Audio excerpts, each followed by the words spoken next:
linesman with Gareth McGuinness. Welcome back to the channel. Channel regular Stefan joins us on his holidays. Look at the colour of him. Pure tan. He's like a different man.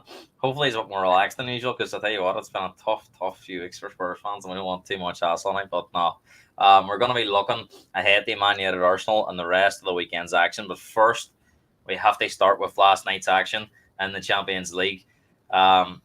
Foolish to roll at Real Madrid, but it looked like Bayern were going to get there in the end, and one Neuer mistake and Madrid do what Madrid do.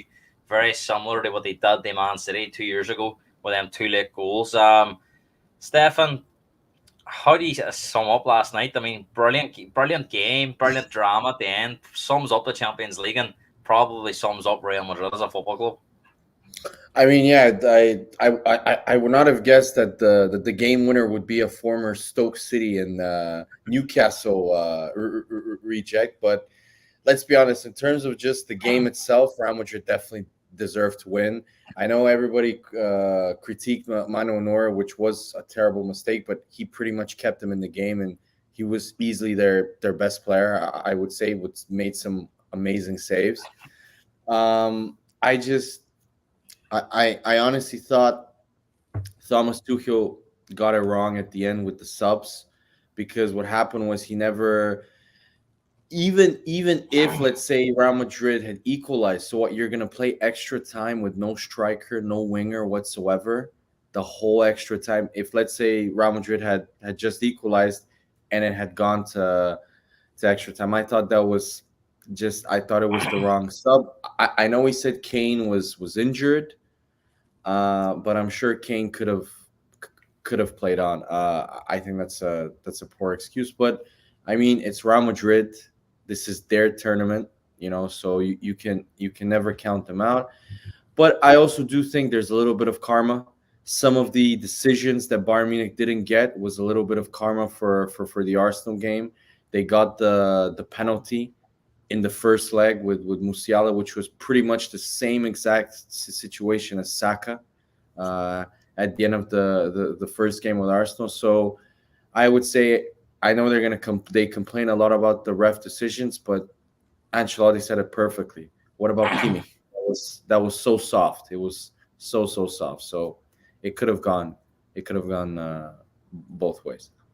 We'll come on to talk about Bayern Munich, some of them decisions that Tuchel made, but stay with Real Madrid for now. I mean, they're making a habit of this where they don't often play at their ultimate best and find ways they won. I mean, they were pretty much second best against Man City in the quarterfinal, especially in that second leg.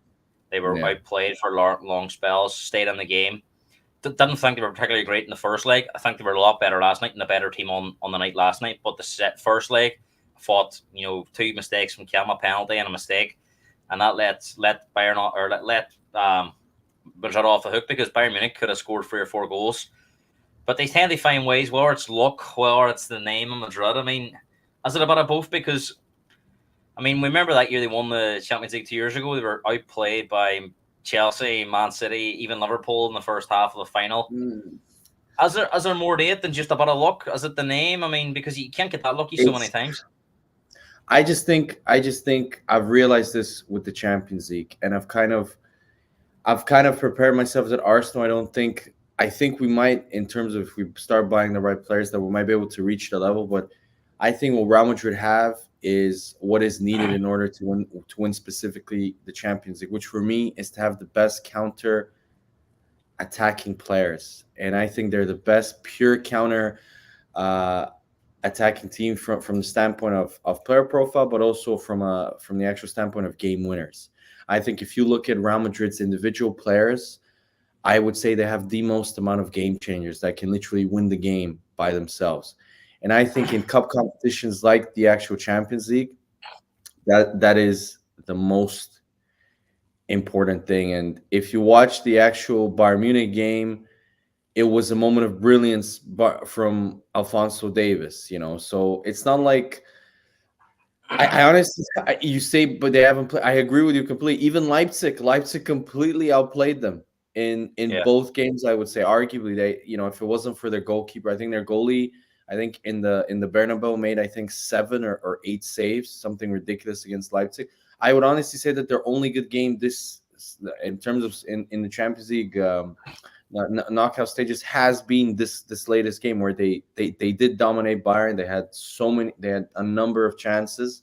So it's just I would call it heritage. I would call it just the confidence. I think even though their players like Bellingham are young and Rodrigo, they have experience. Also, they come into a team or an institution that makes them feel confident. They're like, I'm playing for Real Madrid. We're You always think going that to. applies to Josely as well? Because I mean, there's Yeah, Pert, yeah, Newcastle, Pert, Stoke, and he's scoring 2 goals in a semi-final last night. yeah. I mean, you can name a number of kind of what would you say fringe players that have made a massive difference. I mean, look at the goalkeeper, Gareth. Nobody Mm. knew about Lunin before Courtois got the. I mean, they knew he was a talented keeper, but to be a game changer like he has been, I would argue he has been, apart from Vinicius in these Champions League knockouts, I would argue he has been their most important player because some of the saves he managed to do in the first leg against Bayern Munich, against Man City at the Etihad, he has been such. And they just Mm. come out with these players like I would 2 3 years ago they came out with Lucas Vasquez. He made a massive. He was a right winger. He played him right back. He was Even that sensational. the Man City game when they scored the 2 late goals, Rodrigo at the time wasn't actually a Yeah, starter. He came off the bench that yeah, night, so they always seem to find ways. I mean, yeah. They're let's just talk about Bayern because 87 minutes on the clock, 1-0 up. You knew, I mean, at that stage, I think they were under all sorts of pressure. They looked really tired, really leggy, and you kind yeah. of felt they had to hang on. And even when it went to 1-1, I kind of thought that's it for them. When I seen the 9 minutes go up, I kind of thought, oh, they're in big trouble here. They might even get the extra time. But I don't particularly think, I thought Madrid were coming on really strong. I mean, a lot of criticism from pundits, Spurs fans, obviously annoyed at Kane going off, but I must be the only person that thinks it doesn't make that. It didn't make that much of a difference. I thought that even when Kane and Sane were on at that stage of the game, they were being outplayed and they were struggling big time. And I know Kane had a bit of a knock before it, but I thought he looked very tired towards the end when he was coming off. No, for me, I would call it not more so a tactical switch. I would call it a mental switch. I honestly thought immediately once Real Madrid equalized, I thought this is over. They're gonna score again. Yeah. And I think the Bayern Munich players, looking at the fact that they had no outlet, they had no Kane, they had no Sane. I honestly thought the Bayern Munich players also realized this, and it seemed like once they equalized, the Bayern Munich players just mentally were completely cooked. And watching just the actual game, I was surprised he didn't play Goretzka. I thought Goretzka would have been very useful, especially kind of in the last 20 minutes, just to run, tackle, win a few headers, challenges. But I was just, they were poor, and Thomas Tuchel, he's great for cup competitions, but let's be honest, everybody criticized Real Madrid for the way they play football in terms of against Man City, super defensive, counter-attacking. Bayern Munich have been exactly the same. Against Arsenal, they didn't play open football or Lazio. So it's to be honest, I'm shocked at the fact that the fifth place Bundesliga team is going to play in the final against Real Madrid. Mm. Um, I honestly thought, but at the end of the day, that was the actual difference. If you watch both games in terms of Real Madrid, Man City, you would easily come out and say Man City are the better footballing team. I mean, I'm biased, but I could easily say that Arsenal in those two games were the better I agree. I think football. it's rarely the best team wins this competition. Yeah, Sometimes it's just yeah. a luck. It's cup football. I mean, you spoke about him at the top of the show where Neuer had a fantastic game. I mean, if that finishes 1-0, it's probably either him or up until that mistake, it's either him or probably Limer getting man of the match because Limer was outstanding too for large spells, winning the ball back. De But Ligt obviously also. Neuer, who? De Ligt was also They really lit, yeah, good. it was very good. I thought. Neuer obviously makes that mistake. I mean, a keeper with so much experience was having a strong game up until this. Do you think he makes that mistake in our game? Is that just the Bernabeu of what it can do to you? No, I just think Neuer hasn't been the same keeper now for 2 years, and although he's still a brilliant keeper and arguably one of the greatest keepers of all time, you could see that he's on the decline. I think Neuer 2-3 years ago does not make that mistake. I just think that he just doesn't have now the physical or the mental after all the injuries and the missed time. I just don't think he's the same keeper, and I think Real Madrid put him under enough pressure that he just couldn't cope anymore. And let's be honest, the mistake that he made was the easiest shot he had all evening. Mhm. He saved other shots that were far harder, that were far more difficult, and that was a very routine save. And And then like Jocelyn just develops this killer instinct. I mean, it was no sooner on the floor. It just comes out of nowhere and puts it in. I mean, it that's was he has. I mean, I know we've a bit of laugh about it, a joke about him being Stoke and stuff, but the Jocelyn at Stoke wouldn't have done that. He's obviously improved because he gambled on that situation happening. That's why he was in. If you watch the replay, he wasn't just standing there. He actually runs towards the goalkeeper. So he's no, gambling on something like that happening. no. If you kind of look at it from a more funny, like from a more kind of ridiculous standpoint, I mean, Stokes scout that recruited both Chopa Moting and Josu, he needs to go to other clubs and say, "Look at me." One guy, one guy, 1 round Madrid the game. The other guy has scored. I think Chopa Moting has 12 goals this season for Bayern Munich. So it's like Also some of the played players. as a striker in the final of the 2020 final when Bayern Yeah. won. So So, and he hasn't been like a bit part player. He has contributed quite a bit over the last years for Bayern Munich. So I just think with Real Madrid, apart from obviously the mental edge that they have in this competition, I just think Ancelotti is the best at man managing his players, meaning that even the French players, when they come on, they have this mental edge, like Joselu, like Lucas Vasquez 2 or 3 years ago, like this season. This season they had a massive injury crisis. would, Too would you many swap? at Would you center back. swap? Would you swap Arteta for Ancelotti right now? No, Just seen some Ancelotti. Arsenal fans last night were saying about it, but I don't No, think but I this don't is think what Gareth. I'm gonna be honest. I hate my fan base, Gareth. I can't stand them. This is what I mean. Like I love Ancelotti. For me, he's probably the greatest coach of all time based on his success in different countries and teams. But Ancelotti is a coach that goes to a ready team, that goes to an experienced seasoned team. Arsenal is not that. Ancelotti, he's an amazing coach. Ancelotti would be perfect for Arsenal.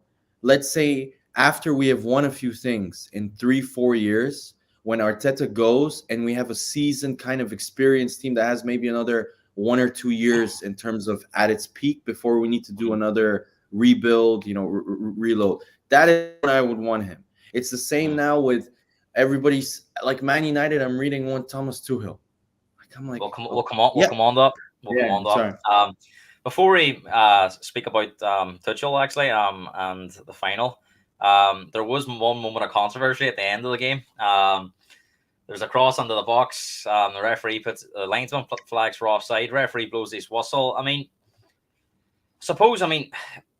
think some people are clutching at straws. The whistle went a few seconds before the ball was on the back on it. But it isn't the situation the referee or the linesman's come out well of. They really should be letting the play on, and he was onside. So that makes it even worse. I think the goalkeeper completely stops, so we'll never know.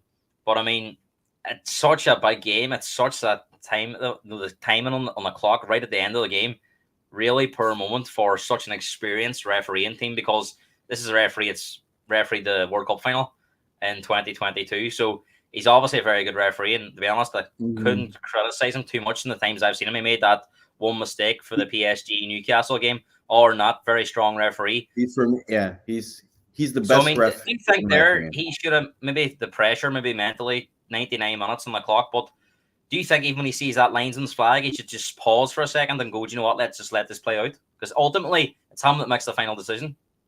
If Bayern Munich are going, this is Bayern Munich, it's not Sporting Gijon, for example. They're not going to be reliant on one little. I get it; it's a massive game and it's marginal gain and it's marginal gains and stuff like that. But the ref called it. Real Madrid, Carlo Ancelotti said it perfectly. Okay, yeah, we got a bit of luck there. What about your luck in terms of the Kimmich foul was a complete dive? It was a joke. It was so soft, in my opinion. If that was on another day, if that was in England, they're not giving that.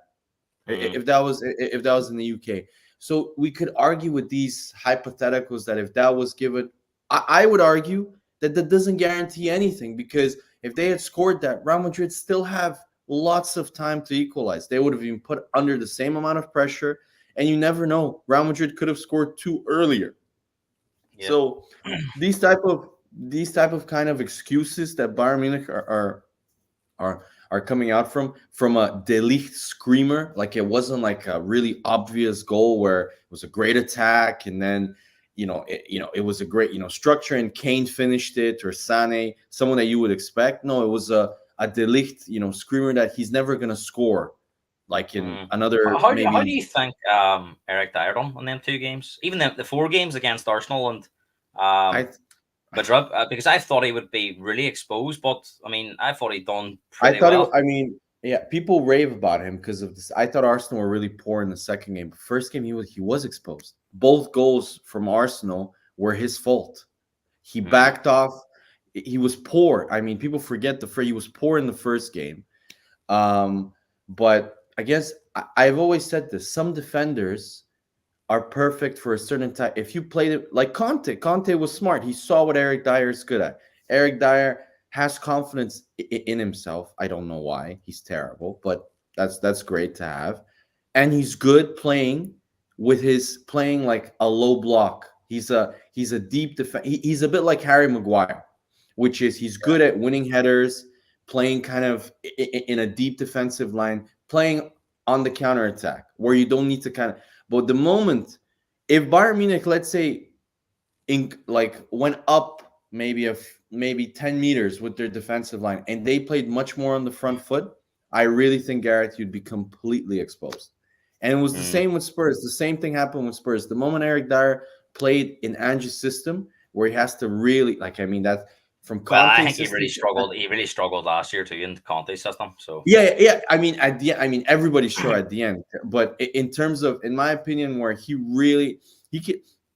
But let's be honest, Eric Dyer does this all the time. I think he's very much a confidence player. When he's doing No, okay, he tends to play well, and then once he makes one mistake, he tends to completely unravel. he's like he's like this. He gives you 3-4 months, like under Conte in his first season when you guys got Mm. top four, where you think, oh, he's really really good. He's really really good. Where he kind of overperforms for a period of time, just like he's doing at Bayern Munich. I guarantee you, he's done well for 5-6 months now. Arguably, he's played regularly now for 4 months. He'll probably get a deal at Bayern Munich because he's playing instead of Upamecano, Kim Min Jae, stuff like that. But I'm telling you, next season he's gonna be terrible because that's what he always does. He gives you 6 months maximum, and then he regresses back to normal. It was the same under Mourinho. He started I'm really still well under. surprised that it's gone the way it has. I thought he would have really, really struggled. No, really, really struggled. But I think one of the things he's been lucky. I think Bayern's defenders are very poor as well. So he's Yeah, like I really don't rate. he's dropped him in Meccano because he was underperforming. Yeah, Kim's he's had a nightmare this season. I know they let him Dyer with the two bench warmers, and they finished the season. So yeah. crazy. But look, you mentioned it earlier, Thomas Tuchel. You're hearing about Man United has been linked. I mean, if you're a United fan, I wouldn't say should you be excited, but I mean, if you're thinking if it could be Southgate, Potter, or Tuchel, surely Tuchel is the one you want if Ten Hag's No, going. look, to all the Man United fans watching, I'll give you the perfect blueprint as to how to get your club back. Hire a bridge manager now, someone that can maybe give you a year and a half, 2 years of like in terms of some sort of stability. That would be, I would say, Thomas Tuchel. I agree, but look at Kieran McKenna from Ipswich. Look at how he does in the Premier League. If Kieran McKenna does well, let him gain some experience for a year, maybe two at Ipswich, and then that would be my plan. If you ask me, I would hire a bridge coach now, someone that can, maybe stabilize the club for a year and a half, 2 years, maybe win them a cup because Thomas Tuchel, I don't rate him very highly as a coach, but as a cup manager or a one-off game, he is great. So I would hire Thomas Tuchel in my opinion. I wouldn't hire. I mean, if they hire Southgate, oh my god, that would be amazing. That would be amazing. But I kind of they have no options, Gareth. Who would you hire? None of the coaches that they want to that are, let's say, you could argue I don't better know. I than. don't know, but I don't think that I can stay, so they have to make some sort of change. No, I no, think he's so. gone. Everybody knows he's gonna leave. But who would you hire? Like Graham Potter is a project manager, so they're gonna have to give him at least 3 years. So is Southgate. They're gonna have to give him at least three. Not only that, Southgate is gonna come with a lot of negative PR because if you watch some of the Man United like biggest fan channels, Unless he wins the Euros, he's coming with negative PR. yeah, no, if he doesn't win the Euros and then he comes to Man United, that's gonna be terrible. Like they're gonna wait for any sort of bad run and they'll be absolutely brutal to him. The same with Potter. They don't take Potter seriously. The only one that can come in and say, look, I have credentials, I have won stuff at different places is Thomas Tuchel. But I would, if I was Man United, I would look at Kieran McKenna because in the future, because he's perfect. He's worked there. I think he's from Manchester. He's a Man United fan. Well, he's If I'm not actually mistaken. from Enniskillen in Northern Ireland, but he did Oh, work at United sorry. for a number of years. He did Yeah, work there but for a number of years. he's come up within their coaching structure. So there is kind of a kind of more sentimental connection. The same with when Arsenal hired Arteta. So this guy cares about the club, and only that what he has done with Ipswich is close to what Eddie Howe did with Bournemouth in terms of taking the club from nowhere, and just allowing them to actually build. And let's see. I'm really intrigued to see what happens in Man United. Do you think Tuchel goes there? Because all the rumours we're hearing is Tuchel once they return to the Premier League. So you think that's where United will go down the road to Tuchel? I mean, I actually wouldn't be surprised if Ten Hag stays. Southgate's story would just will not go away, but it seems like he is the favourite. I honestly think, knowing Radcliffe and reading about some of his moves in terms of what he has done, he likes to hire local managers. He liked, like at Nice, he only hired French managers pretty much until I think this season, if I'm not mistaken. So he likes to go local. But let's see. I mean, if he wants to hire Southgate, it's kind of really this again. This shows how. Can you see any reason why Southgate stands out to them? Yes, Is it one. because of the squad harmony at England? But that's a Culture. different situation at United. Culture. Because what you cannot deny, although I would say he's underperformed with the quality of the players that he has changed the culture and the dynamics within the England camp. He has created a much more unified group. Like I remember reading, I read Steven Gerrard's autobiography saying that whenever he'd go to England camp, like the camp would be split. Like all the Arsenal English players would sit on one table, the Man United players, and like it was very kind of, it wasn't unified. He's created a club feel about the national team. And he's changed the culture in which the players actually want to play for England and enjoy playing. Because back in the day, I really don't think they enjoyed playing for England. But do I rate him as a coach? No. Some of his tactical decisions for England, the way he I think he's going to be an absolute disaster for Man United. His two biggest strengths, Southgate. His two biggest strengths, you say, is squad harmony. But I think that's very different to managing the Premier League team, especially a team like United in England. And two is he's very good at dealing with the media, which we've seen Ten Hag is very, very poor at. So you think, are they going for somebody that can steady the ship, even though they might not feel Southgate's going to lead them back to success, but at least they'll build bridges. I know you were saying build bridges in terms of maybe winning a trophy, but I think the problem they may feel with Tuchel is it always ends badly with Tuchel, wherever he goes. Yeah, like they have to have. I completely agree with you. It always wins with Thomas Tuchel having a fight with the board at every single club he's been and getting fired because of that. But that's why you create a plan in which, okay, Thomas Tuchel comes in. We expect you're going to leave in probably a year and a half to 2 years.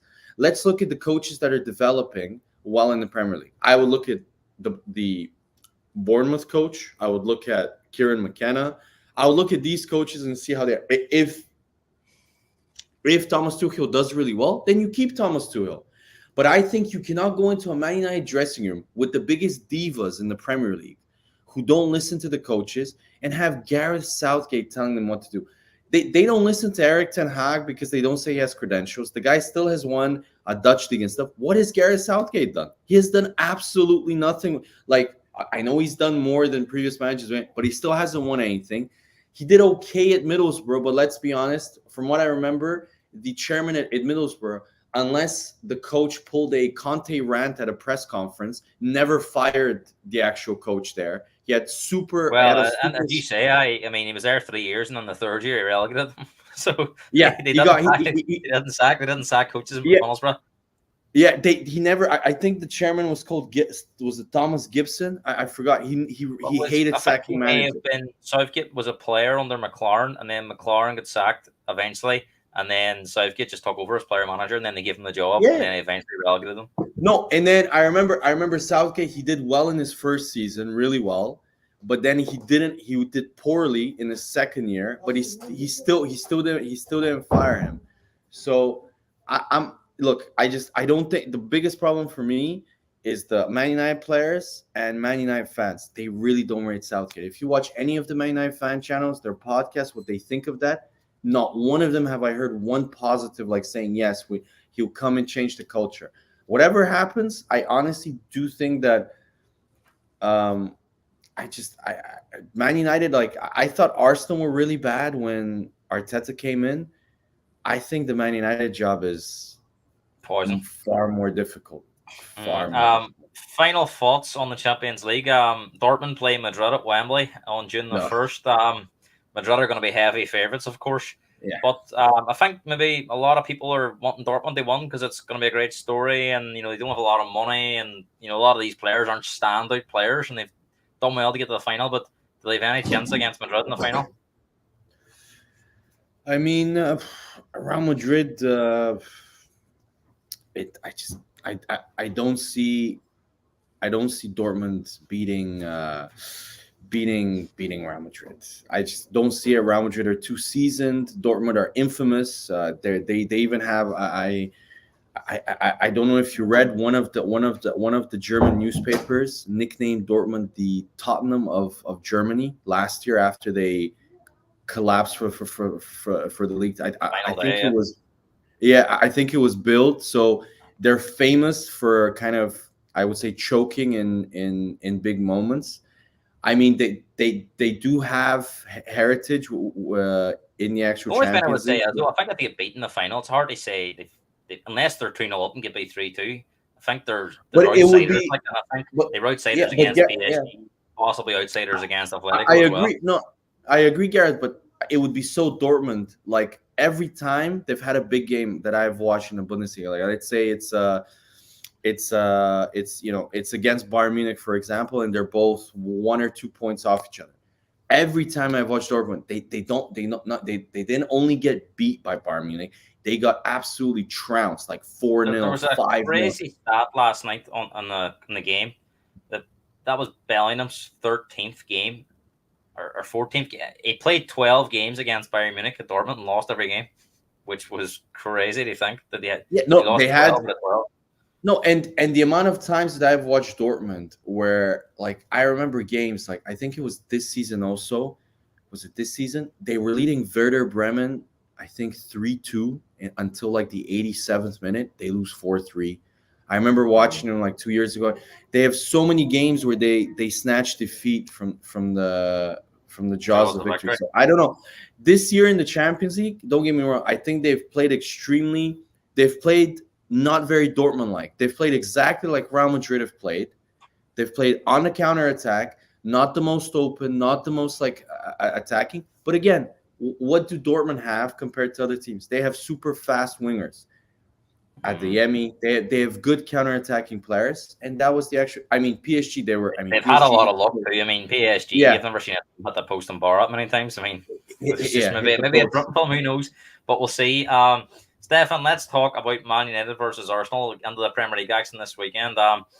It's not really been the theatre of dreams for it. You have to go back a long time before. I know they did one there during the COVID season, but probably the last good day you remember at United was probably when Walter scored that goal. They won the league. I mean, there's not been too many Yeah. great days at Old Trafford. I mean, despite United's form, do you think this is still a dangerous game for United? Or for Arsenal? I know United's been terrible, but do you think it's, I it's a mean, game that Arsenal can't take lightly?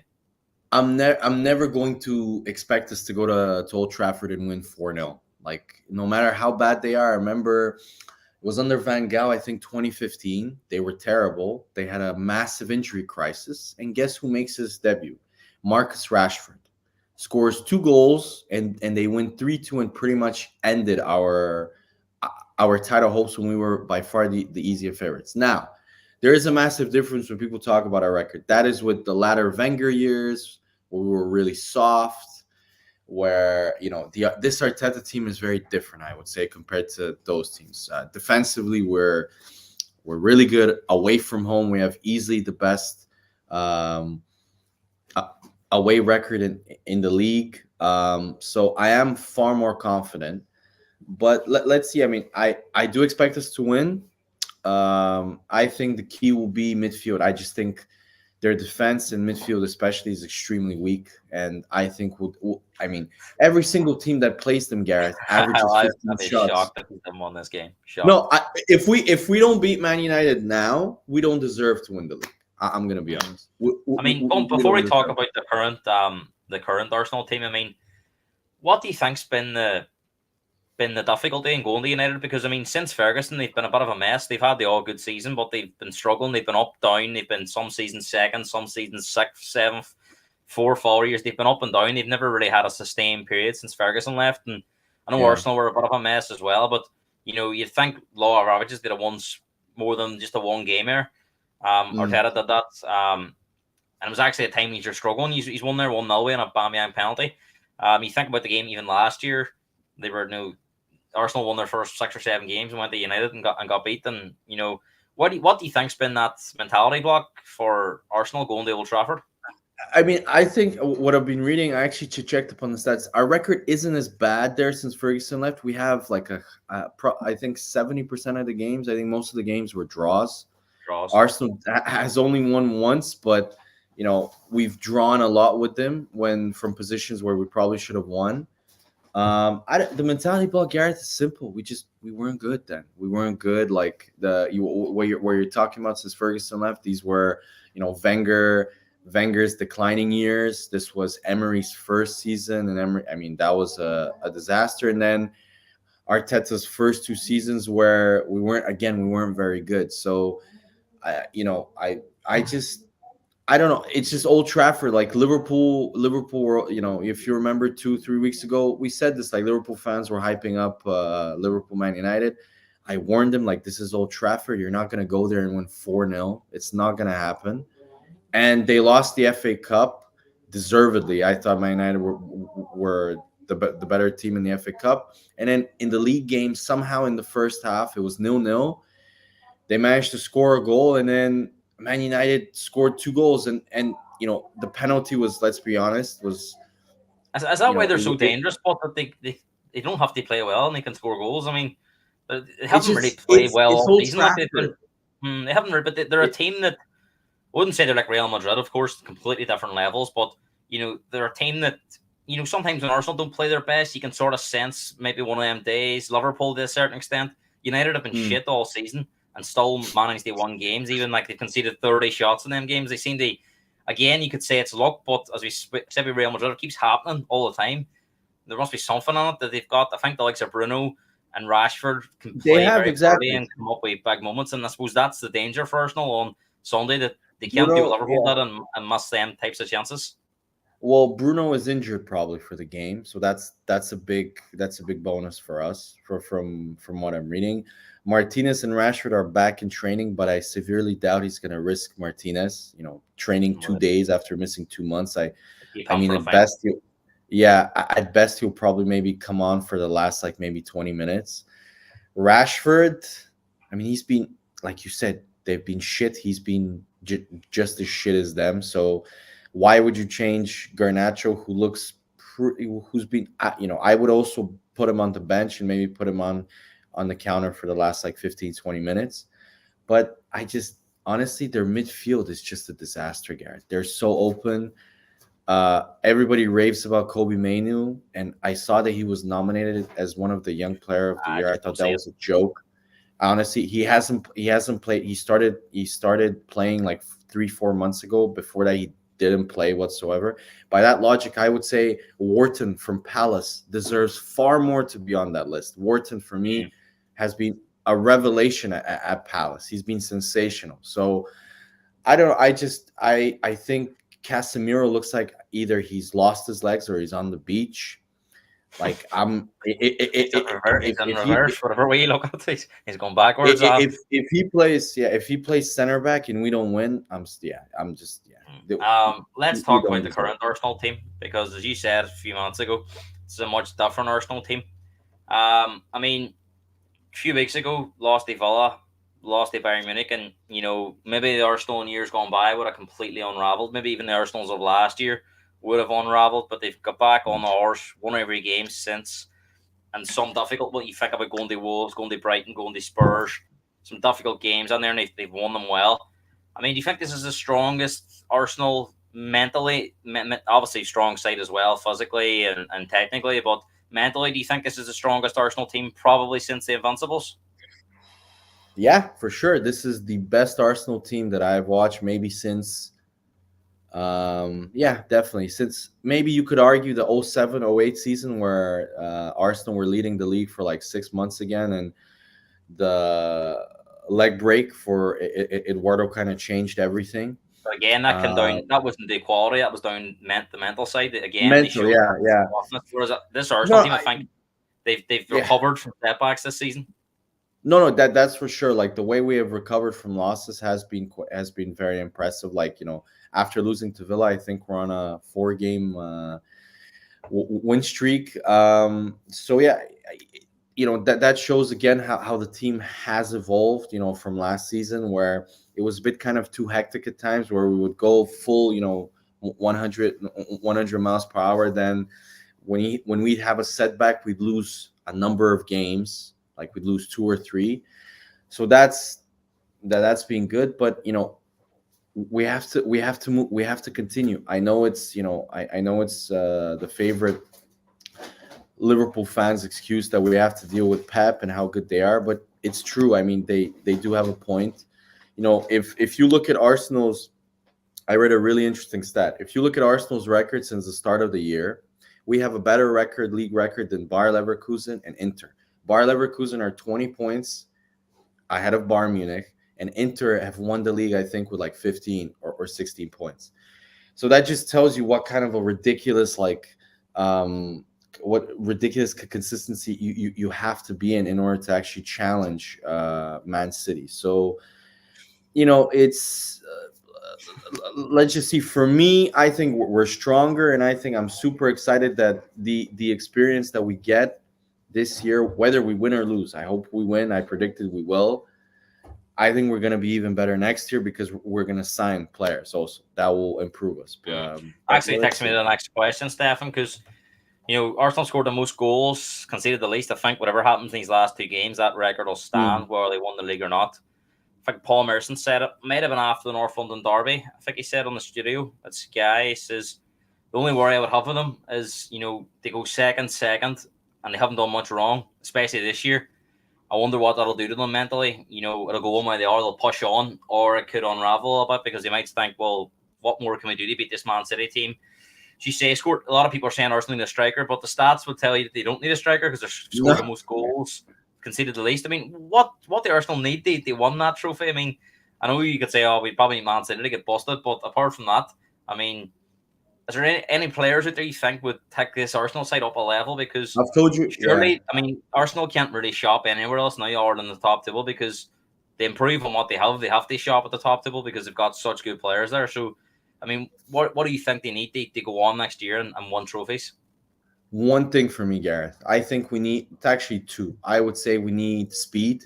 We need more speed players. We need counter-attacking players like Bayern Munich have. Sane, that will evolve our game even further and make us more dangerous. Dribblers with pace. I would say, I know he's injury prone a lot, but someone like Pedro Neto, Isaac from Newcastle. Just to be not controversial, but kind of throw it back at you. Do you think Arteta wants them types of players because he likes that Yeah. control, doesn't he? So that's the thing. He likes the control, but the thing that makes me think that he's always thinking, like, look at the way he's developed. Although we play very similar to Man City, we also focus on set piece. Arteta's trying to find the reason why I'm so behind him as a coach is I see each season how Arteta tries to maximize the team. So whether it's set pieces, Gareth, whether it's changing our style of play this season compared to last season to make us much more defensively sound. Just stuff where he's always trying to like tinker things, signing Kai Havertz when everybody was like completely against it and saying it was a waste. You can see he's adaptable, very adaptable coach. Yeah, for me, not an adaptable coach, I would say, but an extremely detail-driven coach where he's trying to maximize every single game that he can see, whether, like I said, set piece. And I think the reason why he was so interested in Mudryk was because of that speed on the break. And I think that was the difference. That has been the difference for Real Madrid, for Bayern. If you look at every single team that has done well, look at the 4 teams that were in the actual semifinals. Every single one of those teams, not all of them have a top. Real Madrid doesn't have a number 9. Borussia Dortmund does have a number 9, but he's not a full-on starter every time in Falkirk. But what all of them have is all of them have speed on the wings. Every single one of them have blinding speed on the break. Do you think Isak will be a top target? From what I'm reading, the more he is. I don't know how credible and valid that is, but honestly, when I watch him, I just think Arsenal player. Like he reminds me of a player that maybe a bit of Henry in him. Not necessarily territory, but he reminds me of a player that Wenger would 100% sign. He reminds me. Like there are a few players in the Arsenal squad that Wenger right now probably wouldn't play. Like for example, I would say Declan Rice. I don't think would be signed by Wenger. I don't think Partey maybe. Even Saka, Martinelli definitely not. I don't think Wenger would sign. Talk me through this. Arsenal fan shopping list. He says he would sell 8. I assume he means fringe players, and he would sign Sancho, Eze, Gamirez, Wirtz, and Frimpong, and possibly Xavi Simons. Tell me, was there any of them 5 you think you would like? I mean, again, what you just pointed out, Gareth, we're a top team now, so we have to sign players that either elevate us or compete with the players we currently have. Apart from Bruno Guimaraes and Watkins, I don't see any player that elevates us and makes us like way better. Eze, I've told you before, I think he's great on the ball, but off the ball, I think he's lazy. I don't think he's Arteta or a Man City type of player. Instead of Eze, I would right back at Leverkusen. Yeah, Frimpong is great going forward, but Frimpong is basically he's like the German version of the Bundesliga version of Zinchenko, which is he's amazing going forward, but defensively he's really bad. He's a complete liability. Wirtz has obviously been talked about a lot. No, Wirtz is super talented, but I'm reading they want 100. No, I'm sorry, I wouldn't pay 100. He's a really good player, really talented player. I actually really like Xavi Simons. He's same. I really like him, but is he going to elevate us? That's what I mean. Watkins will elevate us. Bruno Guimaraes, I love. He would elevate us, or he would compete. Isak over Watkins, wouldn't he? Right now, no. I would have Watkins. He's saying he would have Eze. He would swap Vieira, Smith Rowe for Eze, and he would bring Wirtz on. They cover it again. I would swap them hypothetically, of course, but why? Yeah, but I wouldn't swap them for 80 to 90 million. I'm sorry, because that is what Palace want for. Kieran's asking, do you still want Tony? I would love Tony, but the Arsenal board and the Arsenal scouting team simply think he's an asshole. So he's not coming, guys. Let's talk about Man United. I mean, some United fans, well, this is stubbornness, or they just have had far too many changes and setbacks. Believe Ten Hag should be given more time under the new Ineos model. Give him at least one more window, half a season next year, and see what happens. I mean, do you share any of that? Do you think that he should be given a fair chance? Because you could argue that he's fallen down the same way as Mourinho did, Solskjaer did, Van Gaal did, all under that previous regime of the Glazers. Any of us are coming in. Some believe he should be given a chance, but for me, I think too much has happened. There's too many negatives. No, just to 1 sec, just to go to what Coach Jordan says. Wirtz for Odegaard cover, really? So we're gonna sign Wirtz for 80 to 100 million, and he's gonna bench. Yeah, he's gonna sit on the bench. Come on, man! Like, at least be realistic about that. Or do you really think he's gonna come if he knows he's gonna play behind him? No. So, Jordan doesn't sound like he sounds like a very unrealistic coach. Bringing Wirtz on for the bench warmer. Yeah, you know what? No, this is the Arsenal fan base now, because we're like really big now. We're like, oh, you know what? Smith Rowe and Fabio Vieira, I'd love Eze. Yeah, we're gonna pay 70 million and tell Eze, listen, you're gonna play behind Odegaard after being a star at Crystal Palace and the man. Come to us and be on the bench. Yeah, he's definitely going to agree to that. But yeah, okay. But going back to your question, I hope he stays, Gareth, as a joke. Like, because I don't like Man United. I hope he stays. I think he's a complete disaster. I've always told you that I've never thought he has. In order to be a coach at those type of teams, you need to have a special type of charisma and just a vibe around you. And I would honestly say he is up there with he is the worst that I've ever seen at press conferences. He is so bad. He embarrasses Man United far more at press conferences. I don't know who on his PR team is, but he needs to fire them. Coach Jordan's back for more. He says, Stefan, no. This is Arsenal. We have standards. Look at Man City. They can bring in whoever they want and they'll raise the levels. So he's not agreeing with me. He thinks bring in all these superstars and they play for a place. Again, this is okay. Yes, Musiala. I guarantee you. Me and Gareth spoke about this 3 weeks ago. I guarantee you, Musiala does not go to Man City. I guarantee you, and I'll tell you why. He is the star of Germany, playing for the biggest German team, and is sponsored by Adidas, which has a massive share in Bayern Munich. I guarantee you, if he goes to Man City, you know what? You can say, Stefan, you're an idiot, and I'll say you're right. I guarantee you. I think he would take nearly a record deal to get Musiala to Bayern Munich. No, Bayern Munich. Go look at Bayern Munich's history. Every big time, they never let especially a German player at the top of his game or rising go to another club. They just don't. The only one that I can think of, Gareth, who they let go at the peak of his powers, but he had won everything with them, was Toni Kroos. I cannot think of any other German player. If you look at all the others, the Bastian that was a swap deal too for Alonso too, so they were getting another big name. No, I mean, it's. Let's see.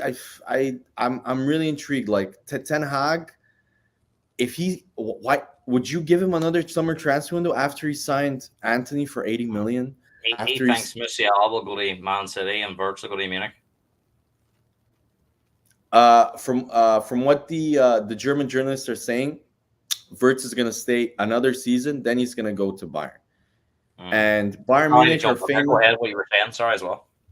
Yeah, sorry. Like I just think Ten Hag is. I mean, why would you give him another 150 million to spend when he has? I would honestly just for the transfer of Antony, Gareth, I would sack him just for that. Just for that. Onana's an horrible too. Onana has been an absolute disaster. Although you could argue the defense has also been poor. Some of his signings, like Malacia, has been injured for a year and a half. He signed him. Hasn't worked out. We've spoken this privately on chats. I think he's horrendous. I think Højlund is going to end up at Lazio on loan in like a year, maybe 2 years. He's terrible. Mason Mount is an horrible. Hasn't worked. Mason, I mean, he could make the small argument that Mason Mount has been pretty much injured the whole season, so he's never and he is prem proven at least. Like he has shown that he is good for Chelsea. For he signed Casemiro too, didn't he?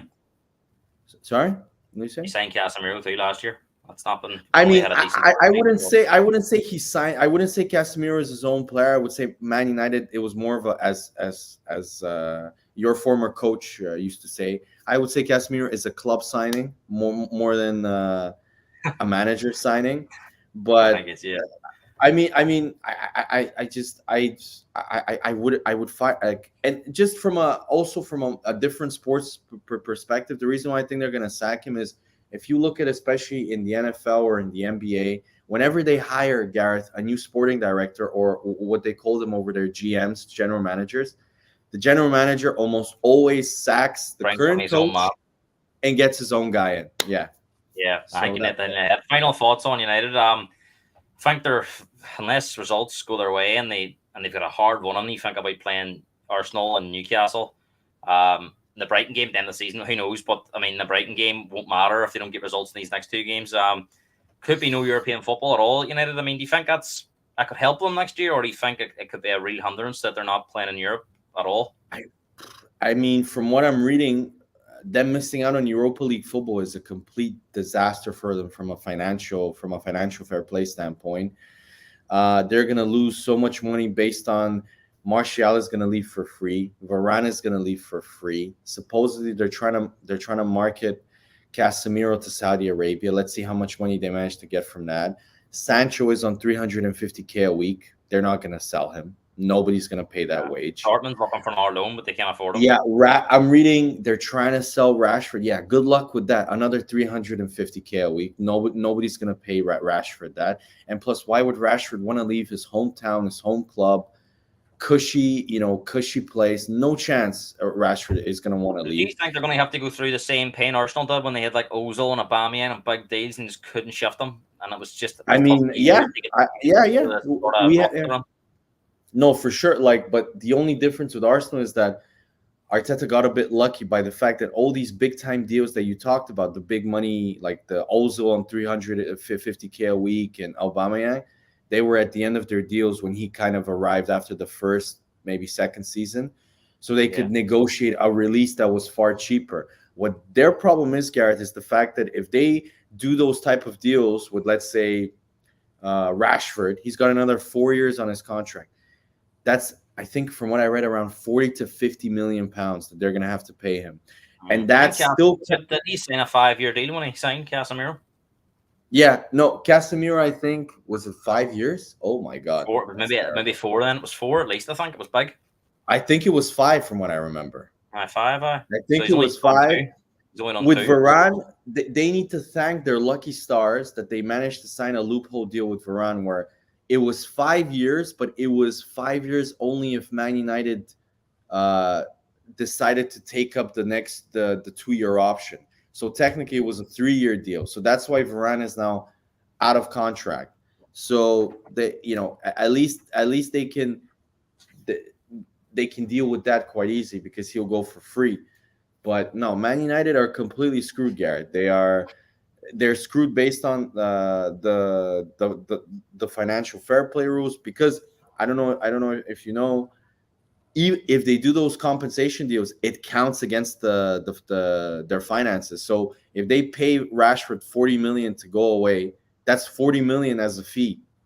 So the guy points out Mustafi was on a massive contract. He also forgets Kolasinac also. Monreal we sold, so I don't know. Monreal I think he's trying to say that look, Arteta got time, but they weren't conceding 30 shots every game. They weren't. No, that's true. Even in our worst spell when we finished 8th in Arteta's full season, I think we conceded 40 goals. So it wasn't. Arteta has always favored structure over everything else. So I mean, let's see. I mean, I don't get this positivity to man. Like if you read Radcliffe's history with other clubs where he has tried to rebuild, it's been a complete disaster. He took the best sailing team. I forgot what their name was, and they're terrible now. He took one of the best cycling teams. They have regressed completely. He took Nice, who were kind of like 6th, 7th. They finished 9th. I think as well regards the European football, about the two playing the same competition or something like that. There's something in the background about that. Yeah, too. So it's not gonna be. It's not, and I honestly think that Man United fans remember this game, Jordan. But I think Emery was the manager. Emery, that was the last few games of Emery. We were leading 2-0. They came back 2-2, and we conceded 30 shots. But if you speak to some Arsenal fans, they want Emery back. No words. Stefan, let's get on to the weekend preview. I'm not in no rush, and we've got plenty of time, so we can probably go through these games in a bit more detail, because I know you've got a bit to say on some of the teams, so I'll let you work away. Aston Villa just kicked off, obviously trailing 4-2 away. They're not winning, Gareth. They're not winning. Need a miracle, Greece, but who knows? Yeah. Who knows? Greece and Turkey away games. It's one of the toughest. Like Eastern Europe and Turkey are the toughest away fixtures by far. It's awful. We'll keep you up to date with any scores if you're staying to watch our weekend review. Before we get into the Premier League football, Celtic take on Rangers, Stefan, at 12:30 on Saturday in the Old Firm. Celtic currently 3 points clear.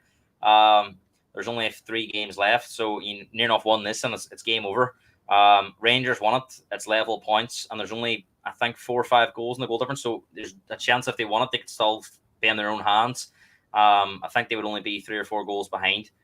So they could still overturn that if both teams already go on a winning spree. It would be down to who scores the most goals. But a big game. How do you see it going? I mean, Rangers have got themselves into a strong position, and then they sort of unraveled a wee bit. And Celtic were on a mess, and they've sort of got back on the horse and went again. Rangers haven't won at Celtic a lot in the last few years, so it's big ask. And Celtic have done quite well in the Old Firms this year. So big ask for Rangers, do you think? Yeah. I mean, from what because I do follow Scottish football, like, still, because I studied in Scotland. I was also a season ticket holder at Hibs, so I'm a Hibs fan. That's my second club. Yeah. So I to be honest, Rangers never win at Celtic in the last few years. Rangers are in, I would say, a decline in form compared to Celtic. Well, I remember in the first 3 months of this season, everybody was saying, like, the new appointment of a coach is a complete disaster. We miss Ange. We want Ange back. We're going to lose the league to Rangers. I think Celtic are going to win this. They usually edge it against Rangers. It's usually quite a close game from what I remember. It's always like 2-1, 3-2. So let's see. I'm going to go for Celtic to win. They're just they're in better form, in my opinion. Yeah, I'll go with Celtic as well. I think they'll wrap it up this weekend. Moving on to the Premier League, 12:30 also, and you'll have a massive eye on this game. Fulham Man City. I mean, I suppose, Stefan, this is crunch time now, because City and Arsenal will be level games come 2:30 on Saturday, and then it's basically Sunday, Tuesday, and the 2 teams play then on Sunday in the final day. So, it's a different ball game now, really. Arsenal are more than likely probably going to kick off on Sunday, sit in second place, and they haven't been in second place for a number of weeks because they've always been a game ahead of Arsenal, of Man City. So it'd be interesting to see will that make any difference on Sunday if Man City do one on Saturday? But who knows? I read today Marco Silva's played 12 games against Pep Guardiola and lost. I was just about to say that, Gareth. I was just literally. Good. And Fulham are on the beach. So are you expecting anything else or Man City to win this? I don't know if anybody watched, but there was a Twitter hit on Fulham's page on sorry, not on Twitter, on X, where in training they were kite flying.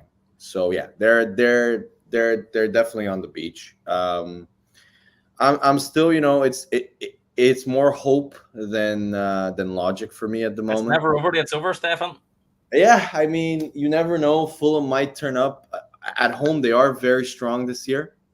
I think they're in the top. I think they're in the top 8 in terms of home form, if I'm not mistaken. They're very good at home. So I mean, last away game the City played, they were terrible. They got super lucky in that game against Forest. So I'm praying, Gareth. That's all I'm gonna pray. That's all that I'm gonna hope that Iwobi shows up. Because he's an Arsenal boy. Leno shows up. He's a former Arsenal guy. So let's see. I mean, I'm hoping more, but I'm gonna go for a 2-0 Man City win, sadly. Yeah, I agree. I think Man City will be too strong. Yeah. Although don't keep a lot of clean sheets, so I'll go for a 3-1 City one. Um, Saturday, a lot of dead rubbers on Saturday in the 3 o'clock games. Not much on the line now towards the end. And this is one of the games really that's not very much on the line. Bournemouth can't get into Europe. Suppose they may try and Yes, say they can, Gareth. Yes, they can. If what was it? we need Can Snickers, do they? they not?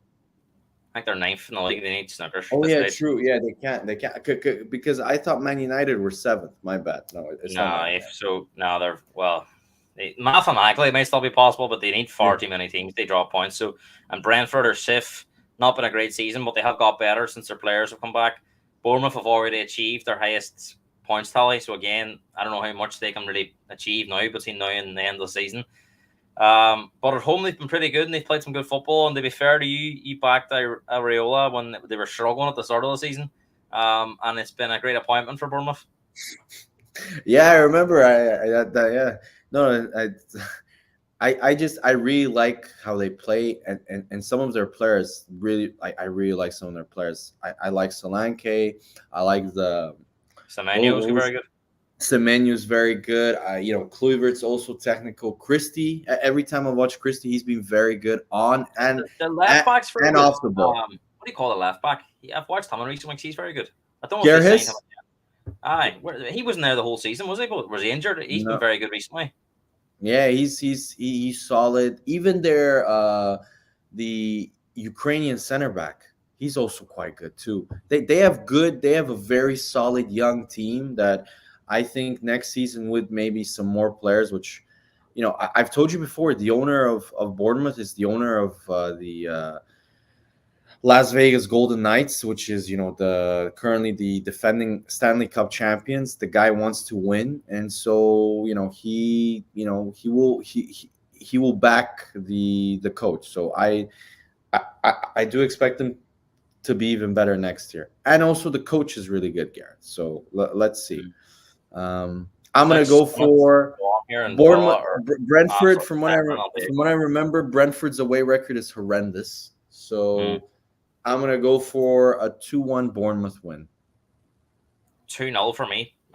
Just saying 7 minutes gone here, and I don't think Olympiacos have got either half, and Villa must take great chances. So all Villa at the moment, but can still scoreless and still 40 behind in aggregate. Everton take on Sheffield United, and this really is a dead rubber. And this really is a dead rubber. Sheffield United rooted to the bottom, can't even finish 19th. They are certain to finish bottom. Everton finishing the season strong. And secured safety a number of games ago. Stefan, how do you see this game go? This one, I see Everton solidifying now, making it pretty much done. So I see them winning this game. Everton's home record this year, has been very good. I think in general, especially in the last few games. So I'm gonna go for their defensive record is very good. So I'm gonna go for a 2-0 win to Everton. I agree. 2-0 Everton. Newcastle take on Brighton. Newcastle finished the season quite strong, but took a bit of a bump at Palace before then responding with a big one at Burnley. And they're really chasing down a Europa League spot, Newcastle. Brighton have been very poor recently, but that beat Villa. Wasn't a great game. It was a very poor game, I thought. And I fancy Newcastle at home here. At the minute, I didn't think it was great. Newcastle at the minute at home. Brighton battered them. I thought. Yeah. But I didn't think it was a particularly great game. I thought Villa were very, very poor. Brighton, yes, but I think they've been very off the boil recently. I mean, I watched them against Man City, and they didn't even look like they wanted to play. And that's not like the Zerbi teams. Newcastle have been flying recently. I mean, I couldn't believe Newcastle have scored almost the same amount of goals as Liverpool. They just let so many in. They've scored a crazy amount of goals. And Isak's going for the golden boot. He's got a bit of work to do to catch Haaland, but I wouldn't rule him out at the minute. He's in fine form. No, but Gareth, also as a Spurs fan, I would be a little worried about Newcastle. They're in really good form right now, and Brighton, as we've talked about this before, they're terrible away from home. They're horrendous. They're like Jekyll and Hyde compared to the home Brighton in a way. So I'm gonna go for an easy Newcastle win here, Gareth. I'm gonna go for a 3-0 Newcastle. 3-0 Newcastle. I'm going to go the same. Actually, Newcastle Brighton 3-0. Moving on to another big game, a very big game at 3 o'clock. Stefan seems to think it might be big for Spurs as well. I don't really see, maybe because they're on a bad run. Burnley, it's a bigger game for it. Burnley must win this game or they're relegated, regardless of what happens anywhere Exactly. else. They have to be won. I don't know if that's a good thing or a bad thing for Spurs because Burnley tend to give you gifts and they tend to concede sloppy goals. And if they really have to open up, that's a big ask, even though Spurs haven't been great. So, how do you see this game going? Um, I think you definitely concede Oh, I'll because just stop you right there. There's been a goal in Greece, and it's gone the way of Olympiacos, believe it or not. With their first it's. attack, they lead I'm telling you, by a they're goal to not nil. winning in Greece, man. Greece is And super, that super tough. and that is a 5-2 aggregate score, and I would say that is as good as lights out. For Spurs, they're like we've talked about this before. We both have differences.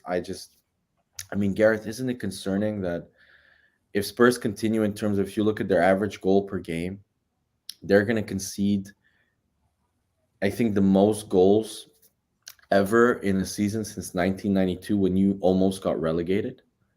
Hmm. I No, mean, letting them too uh, many goals, letting them 40 many goals. even, but it's not that. The worrying aspect is that if you finish like that, you can argue that Spurs should have conceded far more. If it wasn't for Vicario, if it wasn't for some of the wasteful fit, like I can remember games where, like for example, the Liverpool game, Liverpool could have. No, no, I don't think. I think at worst it'll be a draw. I just don't see. I think Burnley are just too naive, and Spurs, I think, are just gonna, Brennan Johnson is probably gonna score on the break, or because they're just too naive. They think they can play, Hmm. open with a high defensive line, but they're gonna play to death against you guys because this is their final chance, and I think Burnley are gonna be one. They're gonna smell blood because you're in poor form currently. They're gonna say this is our only chance now. We have to win no matter what. So Burnley are gonna be super motivated, Gareth. Whilst you guys, I watched you against Chelsea and against Liverpool.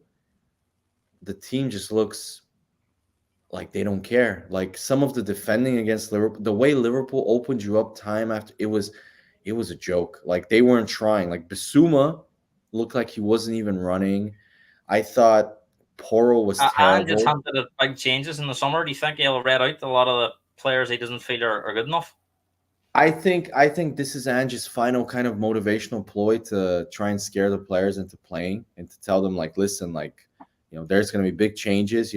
If you don't play well, you're gonna be part of those. But if you look at some of the players that have been terrible, Madison, Son, they're not going anywhere in the Yeah. summer, no matter how bad they are.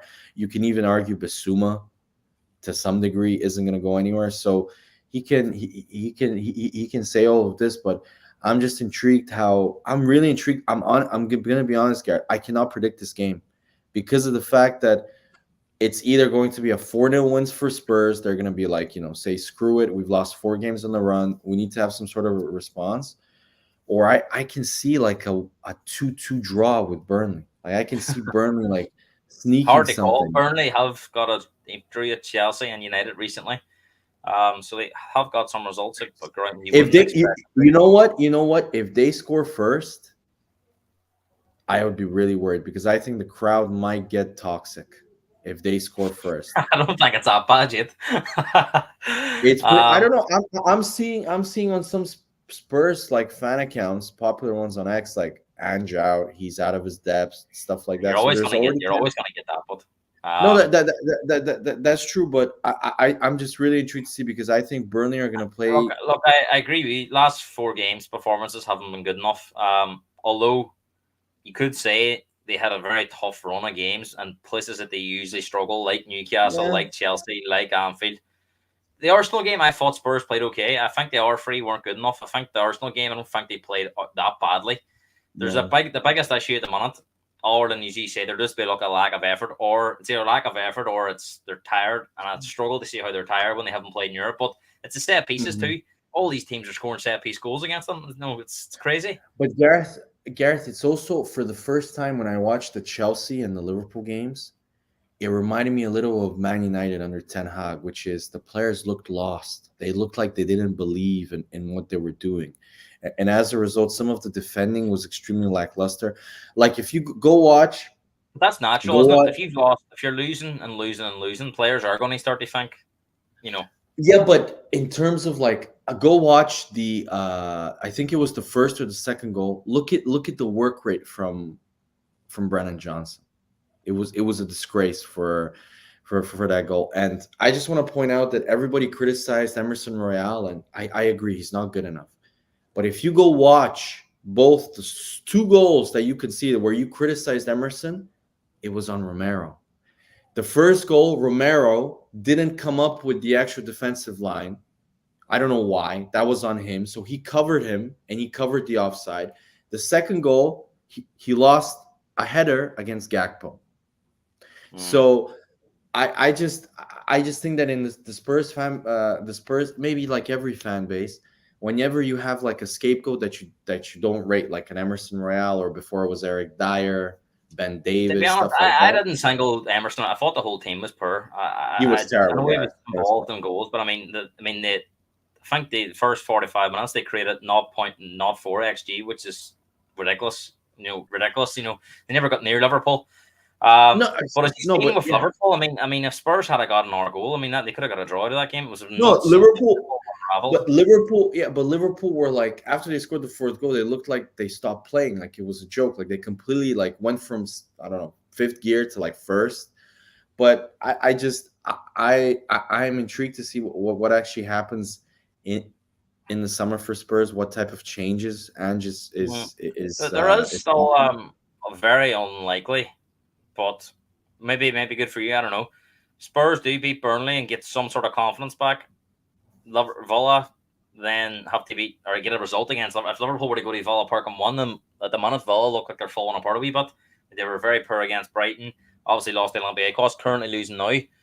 That's a lot of defeats in a row as well. And Liverpool might be a wee bit, after that one against Spurs, they've got over the title dream going and trying to give Klopp a send off. They lose that all of a sudden. It's 4 points on it. Spurs, they play Man City. Big ask, of course, but you never know. I mean, No, no, that'll be good you for don't. Arsenal. That would be good for Arsenal, wouldn't it? If Spurs get the Tuesday and they're 4 points behind, won their game in hand, it goes down to a point, and Villa have to go to an unformed palace on the last day. Spurs play Sheffield United.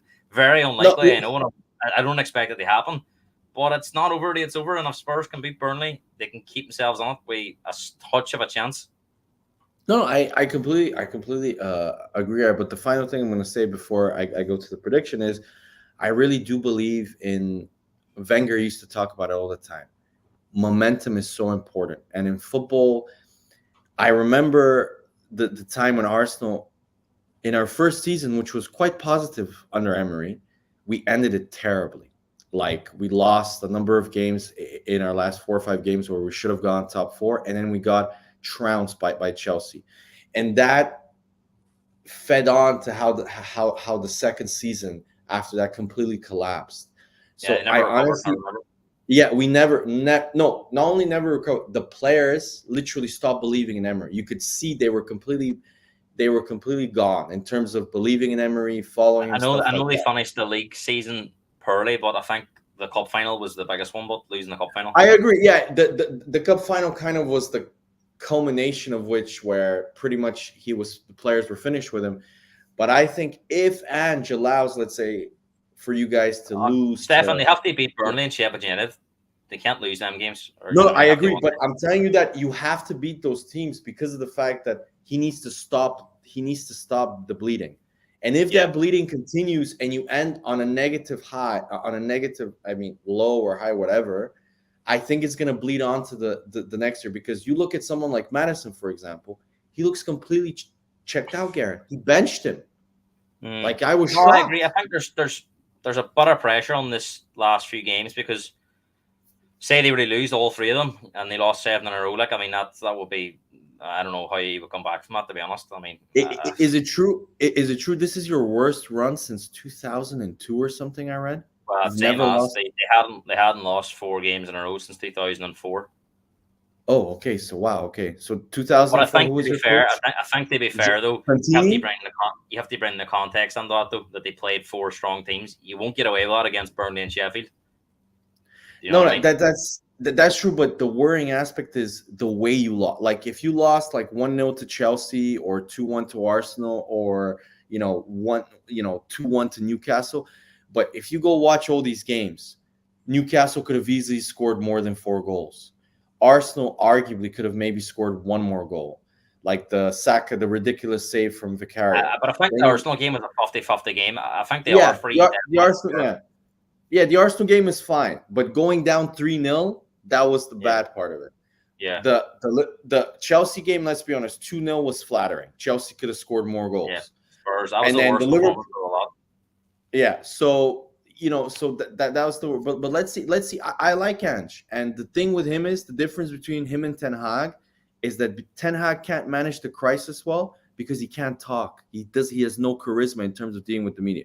What Ange does is Ange goes 2 days after the terrible loss to Liverpool and does an amazing interview where I watch some of the reactions from Spurs channels and podcasts, and they're all in now. They're all motivated to back Ange and stuff like that. He knows how to talk. I'll give him that. But let's see if he can back up that Hmm. by making his players believe So, in him. what are you predicting here? A thumping Spurs victory on Saturday? I'm gonna go for a 2-1 win for Spurs. Edgy though. Um, I think Spurs are going to win, and I think because Burnley are going to be in desperation mode, could almost be. It'll be the worst or the best opponent they play this weekend. As you say, if they go 1-0 down, that'll be a disaster. But if they go 1-0 No, up, Gareth, if you go 1-0 down, that's good for you guys. Play far better behind than I know you. that. But Than Burnley, you if something to hang on to, then I think the Spurs get an early goal. Burnley will start to see that, right, they need to do something to try and get back on it. And that's when Burnley are at their worst. They start making mistakes. So I'm going to go for a 4-1. 4-1, Spurs 1. 4-1. 4-1. Okay. West Ham against Luton. Moyes' farewell. There's no more David Moyes anymore. Well, you never know. He might come on in our team, but not at West Ham. Luton very much in the same boat as Burnley. Need a one. And sadly, they've run out of steam completely. Firstly, thoughts on David Moyes. Do you think it was a bit classless announcing it? The way they, well, not normally he had to announce it, he was going, but it was, everybody knew he was gone before the announcement even come out because it was, they agreed to be Lopetegui. So, I thought that was a bit harsh. It was for me. It's never good to announce a coach leaving before the end of the season. I told this to Darren and I told this to Owen. It's gonna end up to West actually Ham bite is you. not only play for now, but that's No, not going but to make much. but everybody knows he was going anyways. Like they didn't need to announce it. I thought it was stupid. I thought it gives the players an easy out saying, "Oh, he's leaving anyways." So like we don't West have Ham to. stopped weeks ago, didn't they? They Yeah. probably. So like, but you know what, Gareth? I've changed my mind on Moyes. I think he's a complete. He's a complete a-hole, man. The way he actually talks to like West Ham fans and stuff. I don't know who his PR team is, but they're also terrible, Gareth. Like the way he talks about how can you go out after getting your ass handed to you by, I forgot who did they lose to, Chelsea, and Right. saying why did you lose the game? Because we don't have Declan Rice. Okay. What is that? Okay, it's like I think that was a manager interview, a manager that knew he was going, and he just thought he would say yeah. it. Okay. We don't have Declan Rice, but you still signed the guy from Ajax, who's very good, Alvarez. You still have Ward Prowse. You still have some good players like that. Why do you have to diss them? And then from like another perspective, look at the way you play your players. But Paqueta playing left wing, who does that? You move your best midfield player to allow Thomas Suchek, who can't pass the ball 5 yards, okay? So he can play in center mid. Like for me, I completely agree. I'm shocked by some of the final thing is before I make the prediction is. Do you know that there's a campaign in some sections of the West Ham fan base say no to Lopetegui? Do you know this, Gary? Like I seen that. Sometimes he comes with a bit of baggage too, doesn't he? no, he's a great coach. He just the He one threw his thing that toys in the pram at Wolves. yeah, he threw his toys out the pram because they told him we're gonna sell literally all our best players, Yeah, and but they he had wanted to no option. They were going to get points deducted if they yeah, didn't. but respect to him because he threw his toys out the pram and he resigned. Gareth, he didn't get sacked so he can get money. He said, "I'm gonna Well, I know, leave but why not myself." stay on? Like O'Neill come in and took the same team and look, he done a good job. Yeah, but no, don't. I like O'Neill as a coach also. I'm not saying. I'm just saying that I'm shocked by some West Ham fans. Like, I'm sorry to be arrogant, but who do you think you are? You had Sam Allardyce 5 years ago. You had David Moyes for 3 years. I think they were looking for Ruben Amorim, weren't they? They were looking for that Yeah, sort of young I was coming. Gareth. You know, when I go outside and drive, I'd like a Porsche, for example, but I can't get it. Like, don't be why would Ruben Amorim, who has been courted by every big team, I'm reading Milan, Liverpool, do you really think West Ham have a chance? Like, okay, What about Luton? Any hope for them? Yeah, I'm all in for Luton here. West Ham are going to be on the beach because they know Moyes is leaving, and the players I think don't like Moyes. I think it's pretty obvious. I'm going to go for Gareth. A great 2-1 win for Luton here. Let's go Luton. I want them to stay up. Well, do you know what? We will see how much these players like Moyes, because see if they don't turn up, they should be ashamed. Because all right, you said the things about Moyes, but he did win them a European trophy, and these fans should be sending them off with at least a decent farewell. I agree. I agree on that. If this game had been 6 or 7 weeks ago, I suppose West Ham would have been blamed or something, but Luton looked better then. They haven't looked as good since, but you can be sure this Luton will fight to the death. So I'm going to go with you. I'm going to say that Luton are going to sneak it. I'm going to go for a 1-0 Luton 1. Okay. And that will make it very interesting. These Arsenal fans really don't like Liverpool. They used to love this. He's on a big club, won league in 9 years. Wolves, Crystal Palace at 3 o'clock. I mean, Wolves struggling, since a lot of injuries, and I think only for this bad run, Gary O'Neill would have been on them Manager of the Year nominations. Only Wolves have been on a bit of a poor run lately. Palace flying at the minute. Eze and Elise buying on form. You'd probably say Palace are favourites for this game. I would say, yeah, I'm going to go for here. It's pretty much a dead rubber this game. Both teams have nothing to play for. Maybe Wolves have a little bit from a personal standpoint. Maybe Gary O'Neill wants to finish ahead of Bournemouth. That's the only thing I can think of in terms of what the manager might be motivated to do. So I'm gonna go for Palace are in crazy form. They're going through their manager honeymoon bounce. So I'm gonna go for a 2-1 win to Palace here. 3-1 Palace for me. Forest Chelsea, 5:30 game live on Sky. I mean, it was only last season Forest played Arsenal, and they won that. They stay up on this very day. They play Chelsea now. But Chelsea are playing for Europe now all of a sudden. They've been in good form recently. And this looks potentially tricky for Forest. Thoughts to Chelsea, because all of a sudden they've got their act together and they're starting to win games. You know me about Chelsea. I've never been convinced.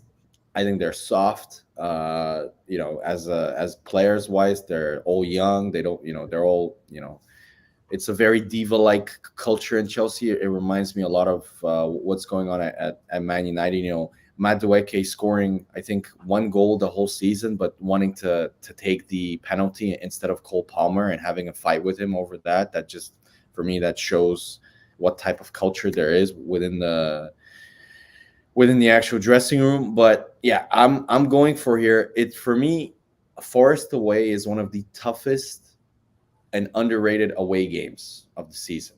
Man City really struggled. Arsenal struggled. I mean, they both won, but it wasn't like, a 3-0 or 4-0, like a very easy victory. Liverpool got super lucky in that game, and I think every Liverpool fan can admit Forest could have easily won that game. So, it's a super difficult away ground, and I think this is their first difficult away trip for Chelsea. I mean, if you watch some of the you know what? I really hope Forest beat them, Gareth, because I've been watching some of the fan reactions to Chelsea from Chelsea fans. This is the type of game that Forest as well. You know, I think Forest are going to they beat don't them. want to be going. They don't want to be going to Burnley. I mean, if Burnley somehow get a result at Spurs, all of a sudden you have to go to Burnley in the last day. That's potentially more difficult because Burnley are fighting for the same spot you are, and I think Forest will try and get it wrapped up here. They'll put everything into this game. I also Forest think won, I just think guaranteed to stay up. I just think Chelsea are a completely different team away from home. If you watch them against Arsenal, they're terrible. They're still terrible defensively. Even though they won 5-0 against West Ham. People forget the 1-0 they beat 5-0 West Ham, yes, but at 1-0 Bowen hit the post and it could have been a very different game. So they still will give you chances, and I think Nottingham Forest will win. I'm gonna go for a 2-1 win for Nottingham Forest. I'm gonna go 1-1. Yeah. That was, Sunday 4:30, United Arsenal. Theatre of dreams for Arsenal. Can they get over this difficult ground for them? I think this is it. I think this is where they. I actually think Arsenal's going to win easily. I know you're not going to say that, but I think if they get the first goal, Arsenal won't make the same mistakes Liverpool did, and it won't be as open as well. So I think if Arsenal get the first goal, it's going to be comfortable. No, that's. I mean, I also think we'll win, but I do think Man United will. They always score, Gareth. No matter how shit they are, they always score against us at the Emirates or at Old Trafford. They always do. So, I'm gonna go for a 3-1 win. I'm gonna go for a 3-1 win. Clean sheet for me, 3-0 Arsenal. Wow, you're more confident than me, but yeah.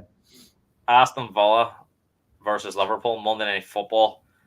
Villa, as he says, will want to get that top four wrapped up as soon as possible. They won't want to go into the last day. Unlikely that it will, but they really don't want to be going to Palace needing the result, so they'll put everything into this. But they look a bit spent out there at the minute. In the last few games, they haven't played well, so I wonder if they're just running out of steam too. I mean, and Liverpool will be boosted after that one, and they'll be the fresher now. They've had weeks off. They prepared. They've been playing one game a week now the last couple of weeks. So, Liverpool have actually had a very good record against Aston Villa and Unai Emery teams in years gone by, because they really, if any team's going to catch out the high line, it's Liverpool. So I don't know. I think Liverpool possibly favourites for this game. No, Liverpool away from home are nowhere near the same team again. I think they'll give away too many chances. I do think they do have this voodoo over Aston Villa. Even I remember last season when they beat Villa. Villa missed so many chances that game, but I think they beat Villa 3-1. I think, if I'm not mistaken, or 4-1. Yeah, but Villa had so many chances. I'm gonna go for a 2-2 here. I'm going to go high scoring as well, but Liverpool, they won it 3-2. Stefan, it's been a joy having you on the podcast this season. Contributed to the channel massively.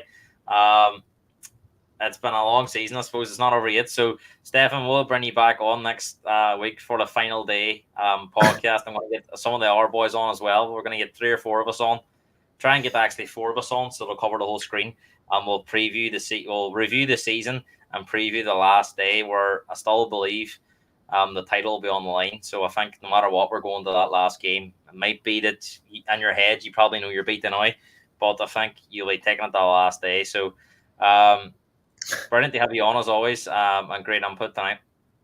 Thank you for the invite, Garrett. I've had a blast this season. Debating you, debating Darren, Owen. Today they're not. I'm going to get them on for you on Thursday. No, but before. No, I just want to point out before. When Liverpool were doing really well, Garrett, they were nonstop. They were filling up the actual chat, trolling. Now it's very quiet at the moment. And guys, I just want to. Callum says he'll be on next week for the final day preview. Okay, great. We'll do a bit of a season review next week as well before. We'll do that next Thursday. I just want to say, guys. No, I just want to tell them. Listen, guys, for next season, I'm sorry for your pain that you've hired Ten Hag 2.0. I'm really sorry for what's coming next season, but it's sad to see, but it's okay, guys. Next season is going to be Arsenal and Man City again, so it's okay. Stefan, pleasure as always. Want to thank everyone for their comments. We'll be back Early next week, they review the weekend. Callum's after 50 darts How from did I six. wait, Garrett? How did I throw 50 darts? We'll give you the chance next week. They have it out, the two of you. No, but this is not true. I said Liverpool will fall away. You gave me shit. Everybody gave me shit, and I was right in the end. So, Callum, it wasn't 50 darts. It was one dart. We'll get on it more next week. But I will be back early next week, and then we'll have the boys on next Thursday night for the final day preview, and we'll have a wee look back at this season. If you're new around here, make sure to like the video and subscribe for more content. I'm out of here, and I'll see you early next week. See you guys.